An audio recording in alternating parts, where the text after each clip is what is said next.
Hello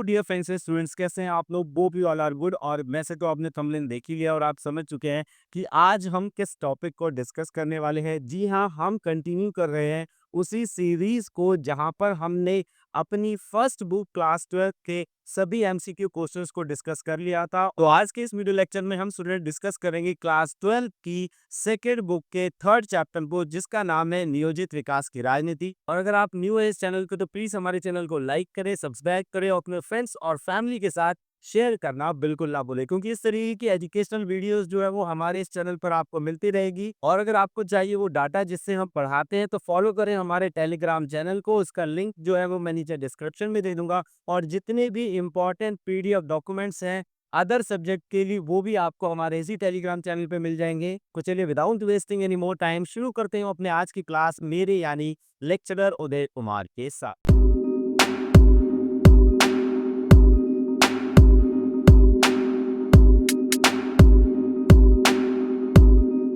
चलिए quickly चलते हैं हमारे पहले क्वेश्चन की तरफ। यहाँ पर हमारा पहला क्वेश्चन है, वह विचारधारा समाज में गरीब व पिछड़े सामाजिक समूहों का समर्थन करती है एवं इन वर्गों को फायदा पहुंचाने वाली नीतियों का समर्थन करती है, वह क्या कहलाती है? तो स्टूडेंट यहाँ पर आपका राइट ऑप्शन है ऑप्शन बी, यानी कि उसे हम वामपंथी दल के नाम से जानते हैं। क्वेश्चन नंबर सेकंड है, राष्ट्रीय विकास परिषद का गठन जो है वो किस वर्ष हुआ था?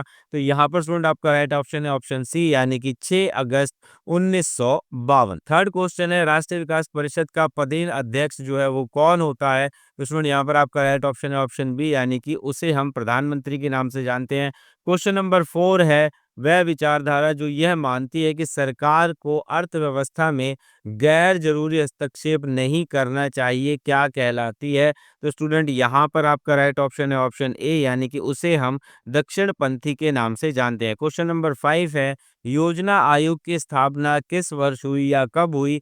तो यहाँ पर स्टूडेंट आपका राइट ऑप्शन है ऑप्शन ए, यानी कि 15 मार्च 1950 को। क्वेश्चन नंबर 6 है, विकास संबंधित मामलों पर निर्णय लेने एवं विचार विमर्श करने हेतु सर्वोच्च निकाय को किस नाम से जाना जाता है? तो यहाँ पर स्टूडेंट आपका राइट ऑप्शन है ऑप्शन सी, यानी कि उसे हम राष्ट्रीय विकास परिषद के नाम से जानते हैं। क्वेश्चन नंबर 7 है, निम्न में से कौन सा ना तो संवैधानिक है और ना ही वैधानिक?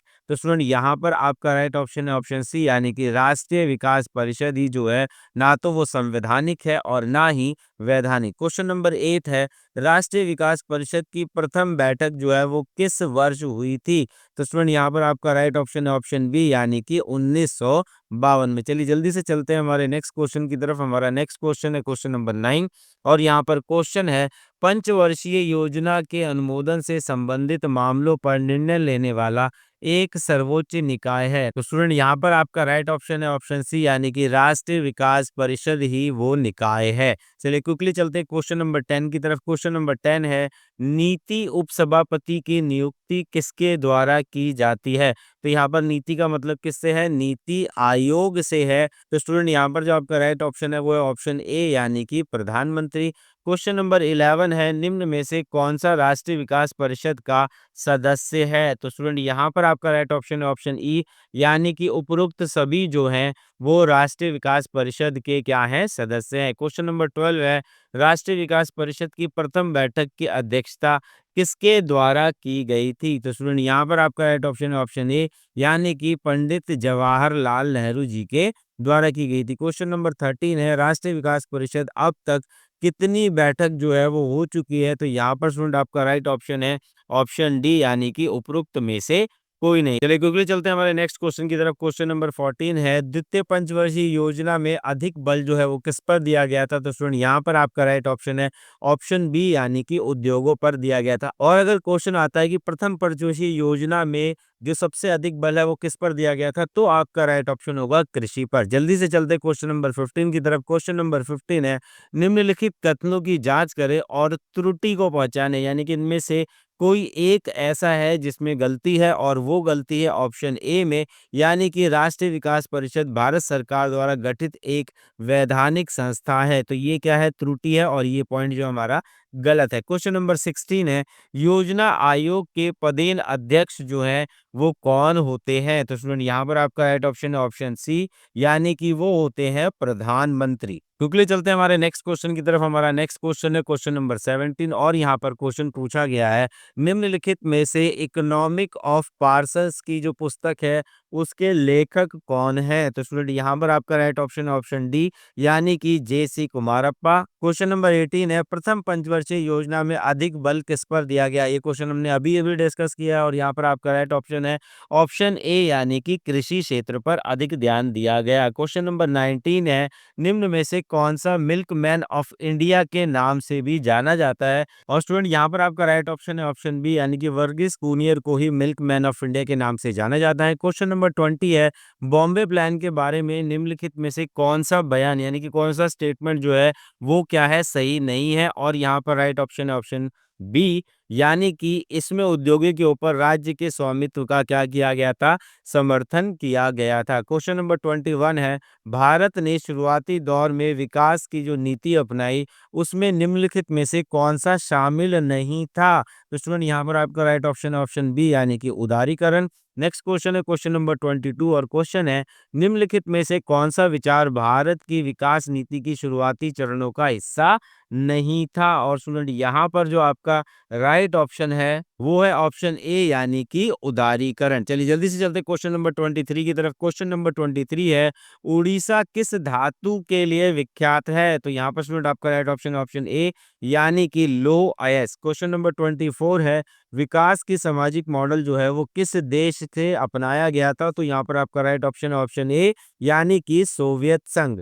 तो चलिए क्विकली चलते हैं हमारे नेक्स्ट क्वेश्चन की तरफ। हमारा नेक्स्ट क्वेश्चन है क्वेश्चन नंबर 25 और यहाँ पर क्वेश्चन पूछा गया है, पीसी महालनोबिस जो थे वो कौन थे? तो स्टूडेंट यहाँ पर जो आपका राइट ऑप्शन है वो है ऑप्शन सी, यानी कि ए और बी जो है वो दोनों ही कथन सही है और इनका संबंध पीसी महालनोबिस से है। क्वेश्चन नंबर 26 है, दूध तथा दूध से उत्पादित वस्तुओं को बढ़ावा देने व सुचारू रूप से उनकी बिक्री करना किस क्रांति को सही से परिभाषित करता है? तो स्टूडेंट यहाँ पर आपका जो राइट ऑप्शन है वो है श्वेत क्रांति, यानी कि आपका ऑप्शन बी। नेक्स्ट हमारा क्वेश्चन है क्वेश्चन नंबर 27 और क्वेश्चन है, जॉनिंग शब्द का क्या अभिप्राय है? मोस्ट इंपॉर्टेंट क्वेश्चन है बेटा, कई बार पूछा गया है और यहाँ पर आपका राइट ऑप्शन है ऑप्शन बी, यानी कि इलाका बंदी की नीति को ही जॉनिंग के नाम से जाना जाता है। क्वेश्चन नंबर 28 है, भूमि सुधार का सबसे महत्वपूर्ण और सफल प्रयास क्या था?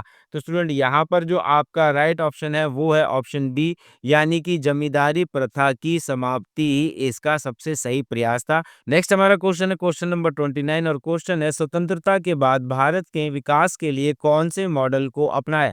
तो स्टूडेंट यहाँ पर आपका राइट ऑप्शन ऑप्शन सी, यानी कि भारत ने मिश्रित अर्थव्यवस्था के मॉडल को अपनाया। क्वेश्चन नंबर 30 है, नीति आयोग की जो स्थापना है वो किस वर्ष की गई थी? और स्टूडेंट यहाँ पर आपका राइट ऑप्शन है ऑप्शन ए, यानी कि 1 जनवरी 2015 में ही नीति आयोग की स्थापना की थी। क्वेश्चन नंबर 31 है, भारत ने सन 1944 में उद्योगपतियों के एक समूह एकजुट हुआ जिसने देश में नियोजित अर्थव्यवस्था चलाने के लिए एक संयुक्त प्रस्ताव तैयार किया को निम्न में से किस नाम से जाना जाता है? तो स्टूडेंट यहाँ पर आपका राइट ऑप्शन है ऑप्शन ए, यानी कि उसे बॉम्बे प्लान के नाम से जाना जाता है।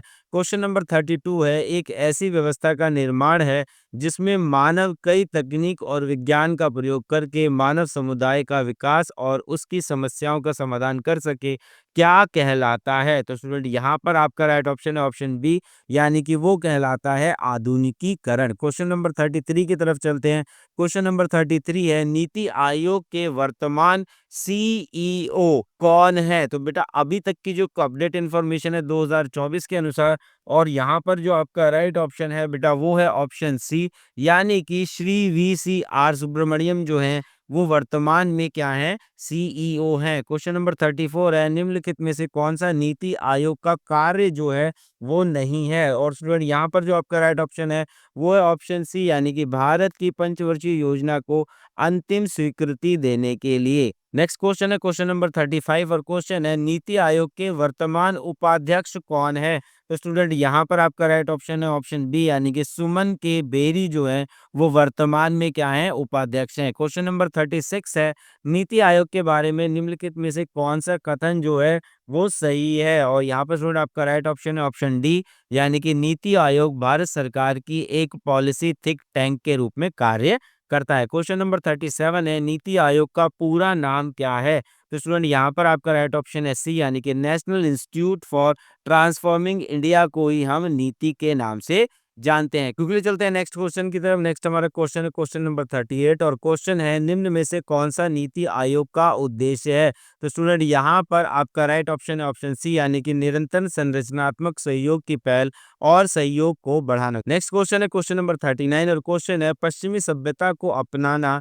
लोग पश्चिमीकरण की होड़ में कई बार ऐसी चीजों को अपने जीवन में अपना लेते हैं जो हमारी सभ्यता के बिल्कुल मेल नहीं खाती, क्या कहलाती है। तो स्टूडेंट यहाँ पर आपका राइट ऑप्शन है ऑप्शन ए यानी कि उसे हम पश्चिमीकरण के नाम से जानते हैं। जल्दी से चलते हैं हमारे आज के इस सेट के लास्ट क्वेश्चन की तरफ यानी कि क्वेश्चन नंबर 40 और क्वेश्चन है निम्न में से कौन सा नीति आयोग का कार्य जो है वो नहीं है। तो स्टूडेंट यहाँ पर आपका राइट ऑप्शन है सी यानी कि केवल आर्थिक मुद्दों पर सरकार को सलाह देना ही उसका कार्य नहीं है। तो आई होप आपको ये पूरा वीडियो लेक्चर जो है वो बहुत अच्छे से समझ आ गया होगा। तो आज की क्लास में बस इतना ही। मिलते हैं आपसे नेक्स्ट क्लास में जहां पर हम इस सीरीज को कंटिन्यू रखेंगे और डिस्कस करेंगे चौथे वीडियो लेक्चर को, जहां पर हम डिस्कस करेंगे क्लास 12 की सेकंड बुक के फोर्थ चैप्टर को जिसका नाम है भारत के विदेश संबंध।